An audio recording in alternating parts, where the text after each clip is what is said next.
Olá pessoal, eu sou Eduardo Minari, fundador da Estradia Consultoria. Eu estou aqui hoje para contar para vocês quais são os 5 erros que as empresas cometem ao definir a sua estratégia. Quero convidar você a ficar até o final do vídeo, porque ao final eu vou entregar um resumo com as 5 soluções para evitar esses erros, de uma maneira bastante simplificada, sintetizada, de modo que você possa dar um print aí na tela e utilizar para rememorar o conteúdo desse vídeo no momento que você estiver construindo a estratégia da sua empresa. Os 5 erros que as empresas cometem são os seguintes. A estratégia não é simples, é o primeiro. O segundo é a estratégia não é clara. O terceiro é a estratégia não foi priorizada ou não é priorizada. O 4, a estratégia ignora recursos, sejam eles pessoas, financeiros, tempo. Não tem cadência. Não tem cadência significa não tem ritos de gestão periódicos. Então são esses os 5 erros. Eu vou explicar cada um deles. Fique até o final para você receber o resumo. O objetivo não é simples. Então esse é o primeiro erro que se pode cometer na sua estratégia.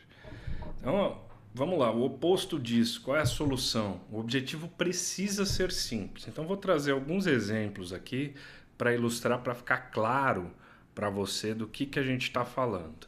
Então, vamos lá. O que está errado, então? Já que a gente está falando dos erros, quando a gente fala assim, ó, ser referência em qualidade, inovação, transformação digital e experiência do cliente. O que a gente está dizendo aqui? A gente está dizendo tudo. A gente está colocando uma lista de desejos de tudo aquilo que a gente quer na vida da nossa empresa. Mas ao mesmo tempo, ao passo que a gente coloca 1.500 possibilidades, a gente não estabelece uma direção clara. Quando você fala essa frase aqui para as pessoas do seu time, para seja quem for, elas não sabem como agir logo no primeiro momento. Então você está colocando aqui 6 frentes diferentes, slogans diferentes, e não tem nada que amarre isso como uma estratégia. Então, como que poderia ser uma estratégia clara? A estratégia precisa ser focada naquele principal desafio da sua instituição. Claro que você não precisa ter uma única estratégia, mas você precisa ter poucas estratégias. Então aqui, ó, venceremos focando no pós-venda para reduzir o churn.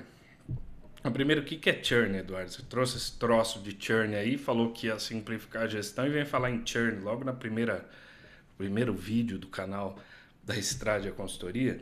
Bem, o que é churn? É o contrário de fidelizar o cliente, né? Então, quando você perde o cliente, é um termo em inglês, que significa que o cliente sai da sua empresa, que ele vai experimentar o concorrente. Então, o que é o oposto do churn, da perda de cliente? A fidelização. Então, o que você está focando aqui? No pós-venda para melhorar a fidelização, para você perder menos clientes. A partir do momento que você perde menos clientes, você não precisa ter um esforço tão grande para a captação. Então veja, uma frase memorável. Por que eu estou trazendo memorável? Porque eu que escrevi e achei incrível a minha frase? Não é isso. É trazer um termo que motive o time. Por exemplo, venceremos focando no pós-venda. Então, se você trouxer um elemento motivador, é mais fácil tanto da pessoa assimilar isso, quanto estabelecer isso como um desafio pessoal também. Então, e aponta um único caminho claro. Então, esse é o objetivo, não é simples. A meta não é clara. Então, esse é o próximo item que a gente precisa trabalhar aqui. Bom, se a meta não é clara, a gente falou que o objetivo não é simples, e agora a meta não é clara. Qual que é a diferença entre objetivo e meta, né? Toda meta completa precisa ter essa estrutura de 3 itens: o objetivo, o valor e o prazo. Tá bom? O que está errado? Melhorar a experiência do cliente. Bom, melhorar a experiência do cliente é algo tão amplo. Você pode melhorar a experiência do cliente de tantas formas que eventualmente você pode fazer alguma coisa que não faça diferença nenhuma para a sua empresa. Não vai mudar em nada o faturamento da sua empresa, por exemplo, com uma mudança isolada da cor da logomarca. Então eu vou aproveitar algum movimento, alguma situação e vou mudar a cor da minha logomarca. Quanto que isso tem efeito prático? Efeito prático muito pequeno, próximo a zero, ou provavelmente zero mesmo. Bom, melhorar a experiência do cliente. Qual a experiência? Quanto que você quer melhorar essa experiência? Quando que você vai melhorar isso? Para quem? Que objetivo que você quer alcançar? Assim, você vê que isso aqui não é uma meta, isso aqui é uma intenção. Isso aqui é algo que a pessoa quer para melhorar a empresa dela e tal. Mas que não significa que isso é algo que ela possa acompanhar como uma meta. Bom, Eduardo, você falou um monte de coisa de como que não, então vamos ser propositivo. O que é o certo? Então, por exemplo, eu estou com a mesma intenção ali do errado, quero melhorar a experiência do cliente, mas como que eu vou fazer isso? Tenho duas possibilidades que eu coloquei aqui. Reduzir a primeira resposta de 24 horas para 5 minutos. Olha que meta ousada, né? Eu demoro para dar a primeira resposta do cliente hoje, de acordo com essa meta que eu estou trazendo aqui, 24 horas. Então vamos pensar que a pessoa entra em contato comigo por e-mail, WhatsApp, seja como for. Eu estou demorando 24 horas para dar uma devolutiva para essa pessoa. Imagina a probabilidade que essa pessoa tem de comprar em outro lugar, de ser atendido em outro lugar antes de ser atendido comigo. Então, a partir do momento que eu reduzo de 24 horas para 5 minutos, eu aumento exponencialmente a minha probabilidade de atender esse cliente. Putz, mas eu preciso ver se eu tenho recursos para isso, como que eu vou fazer isso, com toda certeza. Mas isso aqui é uma meta clara. Eu quero reduzir de 24 horas para 5 minutos até 30/6/2026. Pois bem, vamos ver o próximo. Aumentar a resolução na primeira interação de 62% para 80%. Então, estou aqui para descomplicar, vamos explicar. O que é aumentar a resolução na primeira interação? Bom, todo mundo aqui já passou por aquela experiência maravilhosa de ligar para uma operadora de telefonia em geral, ela é famosa, né? Todas elas são famosas por isso. Hoje estão melhorando, mas veja, você liga lá e aí a pessoa fala, olha, isso não é comigo, fale no setor tal. E aí você vai sendo transferido. Ou seja, você não resolve o seu problema na primeira interação. Se você resolver o seu problema na primeira interação, aquele primeiro atendente que falou com você já diria o seguinte, olha, o problema do senhor é esse aqui, nós vamos resolver dessa forma, assim, assim, assim, e aí pronto. Você não precisa falar com outro setor e outro setor e outro setor. Quando é para cancelar, a coisa piora ainda um pouco, não é? Então, resolver o problema na primeira interação significa que eu quero que 80% dos problemas que os clientes trazem no pós-venda sejam resolvidos com a primeira pessoa, o atendente que recebe a chamada desse cliente. Você acha que isso é melhorar a experiência do cliente? Bom, eu acho que é. Esses dois pontos somados trariam um elemento de melhoria da experiência do cliente substancial e são mensuráveis. Veja a estrutura desses dois itens aqui, né? Desse certo aqui, tanto do reduzir a resposta, a primeira resposta, o tempo de primeira resposta, quanto aumentar a resolução na primeira interação. A estrutura é objetivo. Então, vou pegar aqui, ó, reduzir a primeira resposta. Isso é o objetivo. Eu quero reduzir o tempo de primeira resposta. Bem, de 24 horas para 5 minutos. Isso é o valor.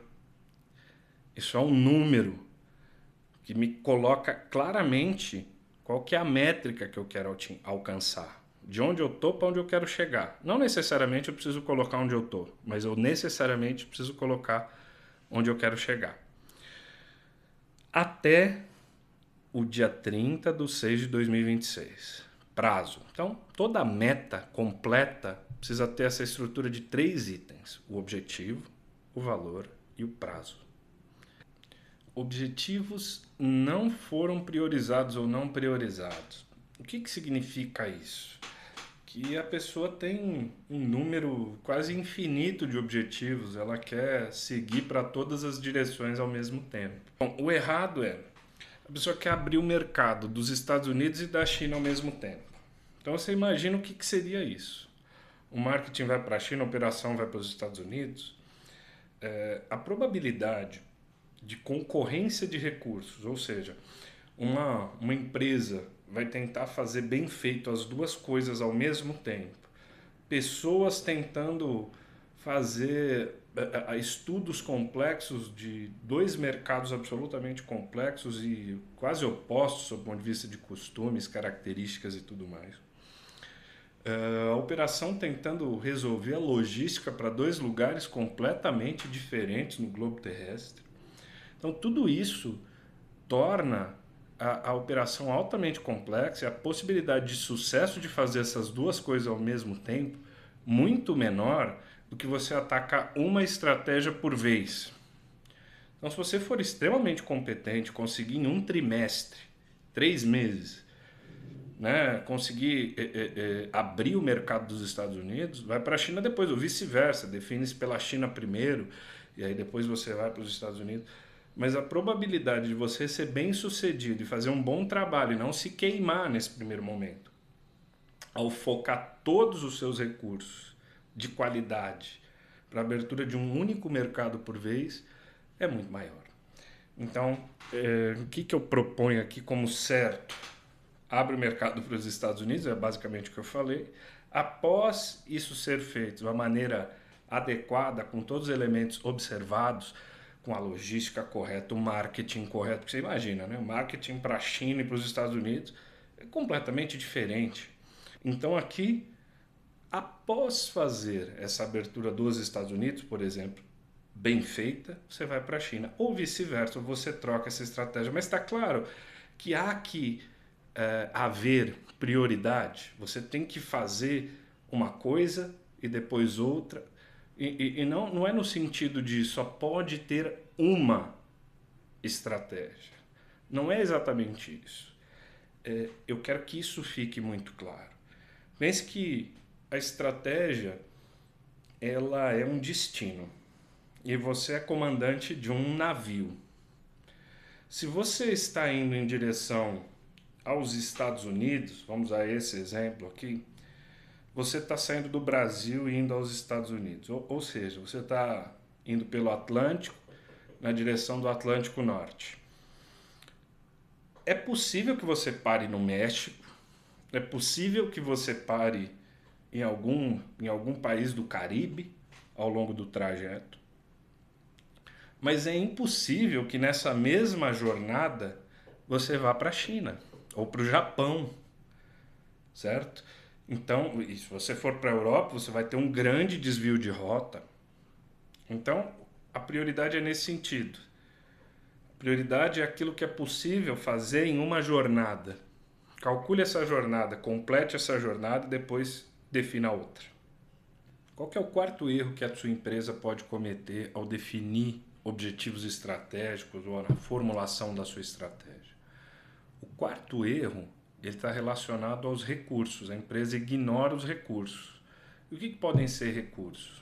Pessoas, investimento, tempo. Então, para tudo que você vai fazer, você precisa de recursos. Então, vamos supor que você vai vender um objeto, vai vender um copo de água, uma taça de água.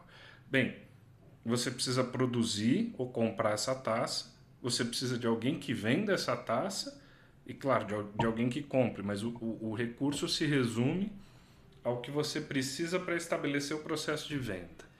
Então, você precisa de um vendedor, você precisa de dinheiro para comprar ou para produzir uma taça e você precisa de tempo para fazer isso, um determinado prazo para fazer isso.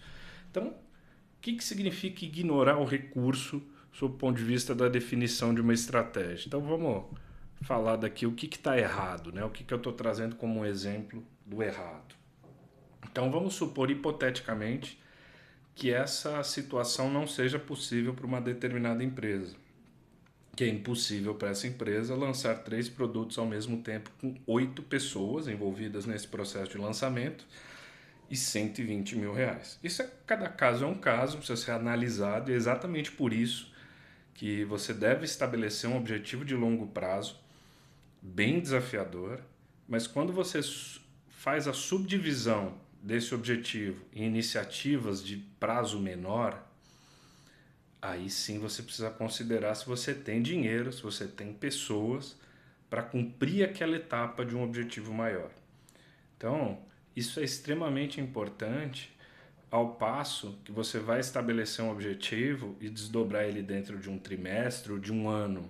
Eu tenho dentro daquele trimestre ou de um determinado ano os recursos necessários para alcançar esses objetivos? Se a resposta for não, eu preciso alcançar uma parte menor desse objetivo. Então, o que eu estou dizendo aqui? Se a gente ignorar recursos, ou seja, pessoas, investimento e tempo disponíveis para atingir objetivos simultâneos, a gente vai estar incorrendo naquele erro que a gente já ouviu diversas vezes, que é o papel aceita tudo. Mas o único lugar que efetivamente vai aceitar algo assim é o papel, porque a realidade ela se impõe nesses casos. E aí você não consegue, a partir do momento que você ignora a realidade, atingir determinados objetivos.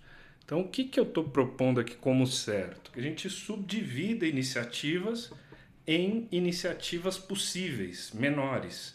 Portanto, eu vou lançar um produto com 5 pessoas e 100 mil reais.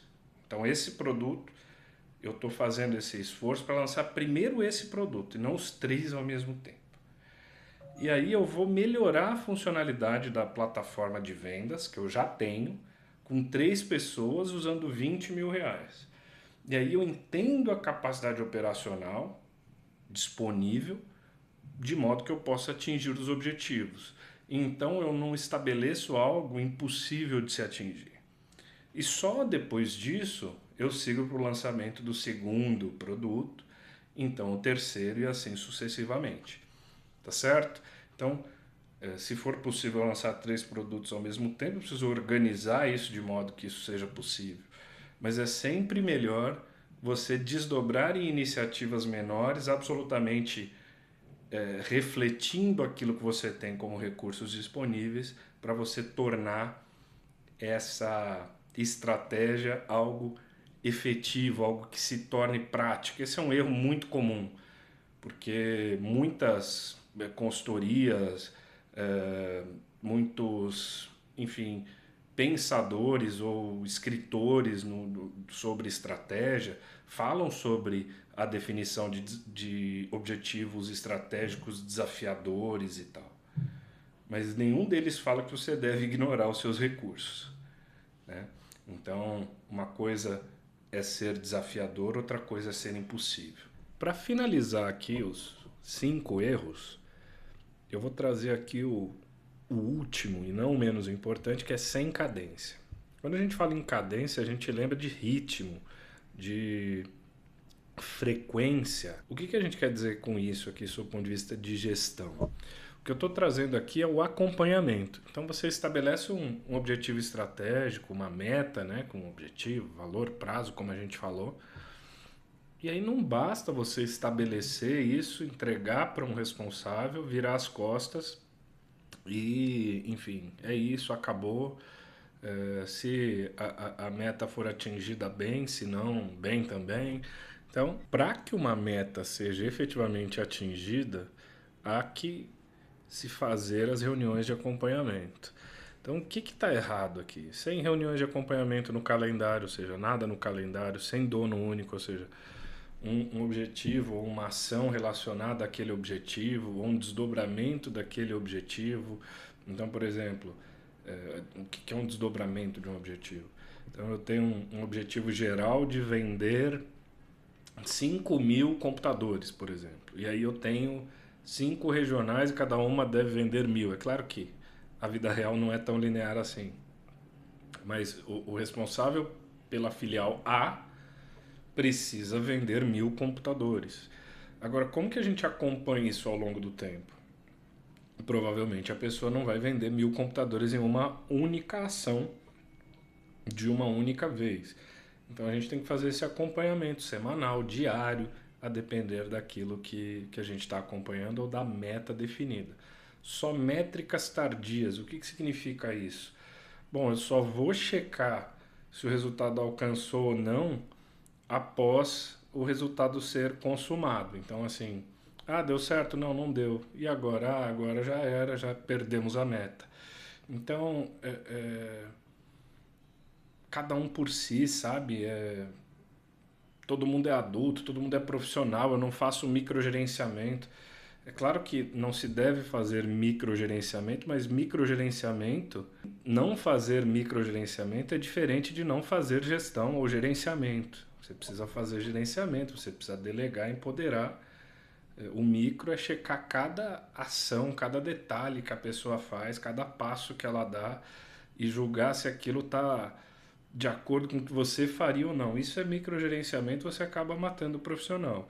Agora, não fazer checagem sobre o todo, se o resultado está ou não sendo alcançado, esse é um papel de um mau líder. Se ele não fizer isso, ele é um mau líder. O que a gente está propondo aqui como correto, né? Então, o que a gente está trazendo aqui como certo é ter rituais com dono. Então, diariamente, por exemplo, estou usando aquele exemplo que a gente falou sobre o indicador que vai melhorar o pós-venda. Então, todo dia, por meia hora, tá ali, terça, das 10 às 10h30, é só um exemplo, mas aí tem que ter na quarta, na quinta, na sexta e assim por diante. Vai ter por meia hora o time do pós-venda trazendo os problemas que eles encontraram para conseguir cumprir os objetivos dele. Ou seja, o objetivo é de dar a primeira resposta ou dar o primeiro atendimento, atender todo mundo em até 5 minutos. Então, se alguém não conseguiu, por que não conseguiu? Ou se muitos não conseguiram, o que está acontecendo? Por que não está sendo suficiente? É volume, é estratégia, o que é? E aí você tem também a questão do resolver no primeiro contato.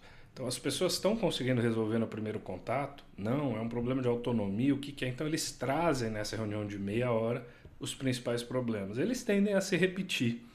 Esse tipo de problema, em geral, é sistêmico. E aí, o dono, que seria o gerente de vendas, ele vai fazer uma reunião semanal, que é esse segundo bloco que eu coloquei aqui, ó. Vamos lá, tá vendo aqui? Essa de terça é a primeira reunião. Essa de quinta, a segunda reunião, que é semanal. Essa aqui é diária, essa aqui é semanal. Então, semanalmente, o gerente de vendas, ele vai avaliar esses problemas e estabelecer um plano de ação para que os atendimentos sejam resolvidos em primeira hora, primeiro atendimento, e que as respostas sejam dadas em até 5 minutos. Então, tudo isso é importante para encontrar causa, estabelecer plano de ação. Vamos falar de acompanhamento em um outro vídeo. Na reunião quinzenal com o diretor, é onde ele decide o que vai ser feito, o que vai ser priorizado, e o trade-off, que eu estou trazendo o nome aí, é o seguinte, são escolhas. O que você vai dar andamento, o que você vai abrir mão. Então, nas reuniões anteriores, se define uma série de problemas, causas e contramedidas ou ações que devem ser tomadas para viabilizar as metas estratégicas. Cabe ao diretor avaliar todo esse processo e verificar o que vai ser dado andamento de forma prioritária e o que não vai ser feito agora. É uma métrica de priorização.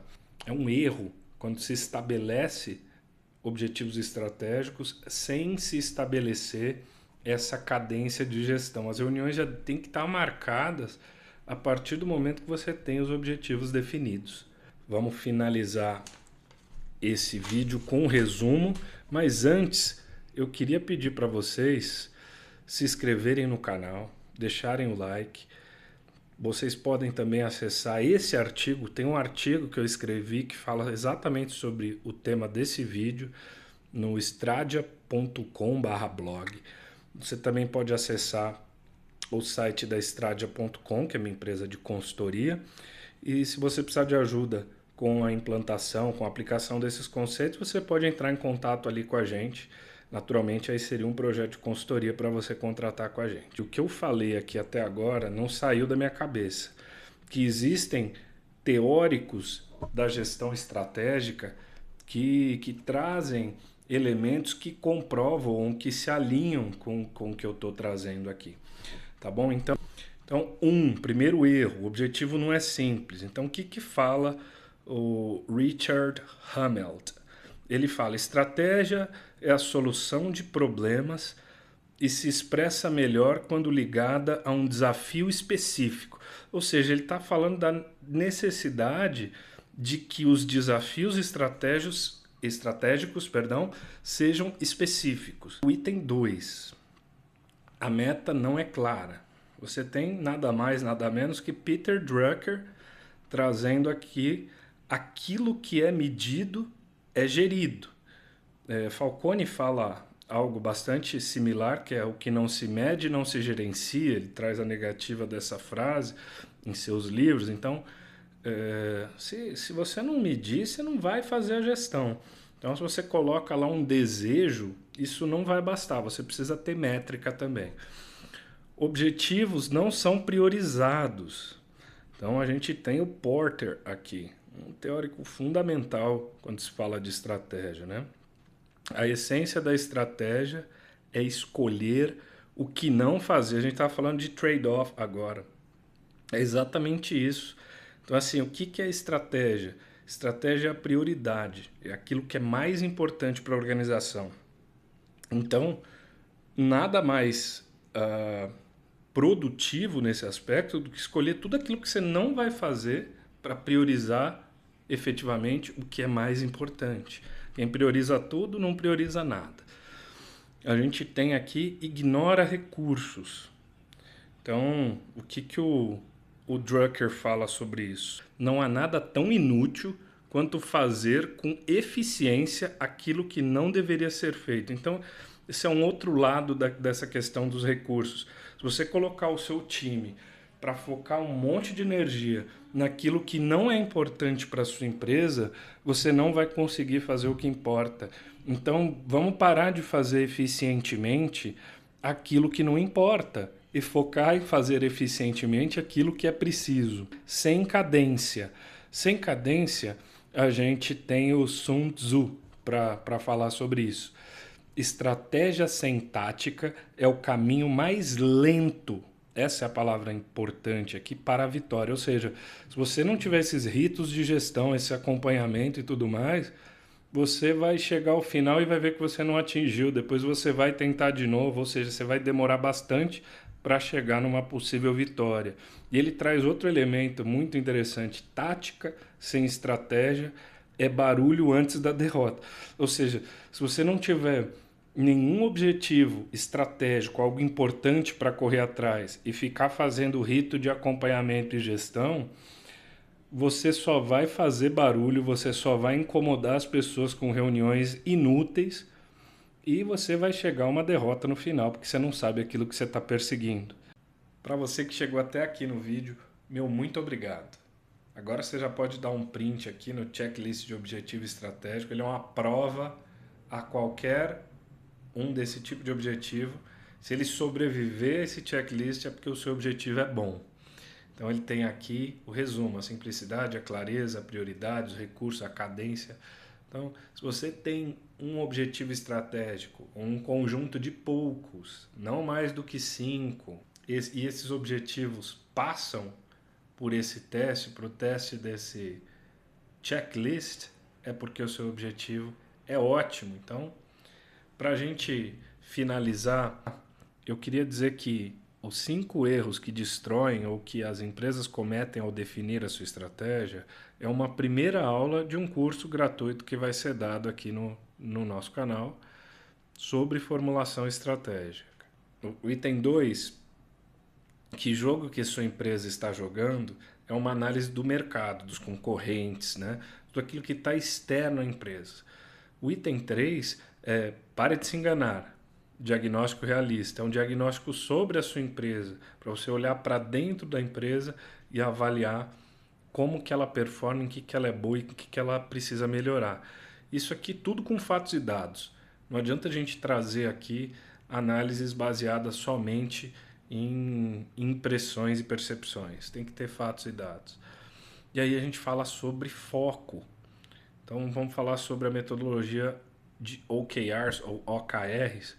Vamos começar com 3 OKRs. Então vou mostrar para vocês como que se define um OKR.